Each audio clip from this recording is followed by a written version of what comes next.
वीर ने अपने नए घर में आकर अजनबी रूम की खोज की। घर बड़ा था और उसमें एक छोटी सी रूम थी जिसका दरवाजा बंद था। वीर को उस रूम में जाने की बड़ी उत्सुकता थी। एक दिन जब उसकी पत्नी बाहर गई, वीर ने दरवाजा खोला। रूम अंधेरा था और वीर को अजनबी खुशबू आ रही थी। वह धीरे धीरे रूम में घुसा।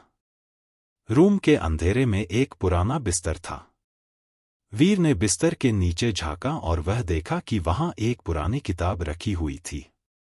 वीर ने किताब उठाई और उसकी पहली पन्नी खोली।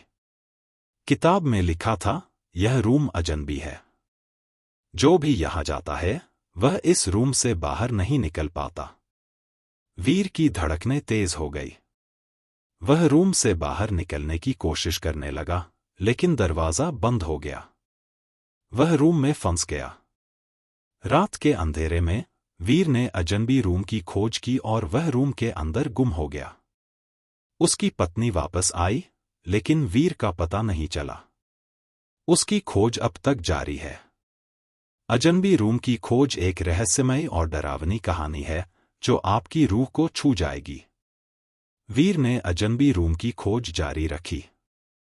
रूम के अंधेरे में वह अकेला था और उसकी धड़कनें तेज हो गई थी। रूम के कोने में एक पुरानी तालाब थी। वीर ने तालाब की ओर बढ़ते हुए देखा कि तालाब के पानी में कुछ अजीब चीजें तैर रही थीं। वह निकट गई और देखा कि तालाब में एक पुरानी खिलौना डूबा हुआ था। वीर ने खिलौने को बाहर निकाला और देखा कि यह एक बच्चे की गुड़िया थी। गुड़िया की आंखें अजीब तरीके से चमक रही थीं। वीर ने गुड़िया को अपने पास लिया और उसकी आंखों में देखा कि वह उसे कुछ कह रही है। वीर, मुझे बचाओ, गुड़िया ने बोला।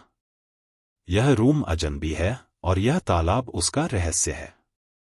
जो भी यहां जाता है वह इस रूम से बाहर नहीं निकल पाता। वीर की धड़कनें और तेज हो गई।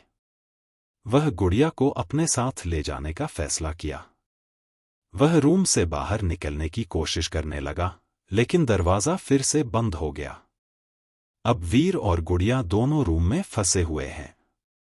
उनकी खोज अब तक जारी है और रूम के अंदर अजनबी चीजें घूम रही हैं।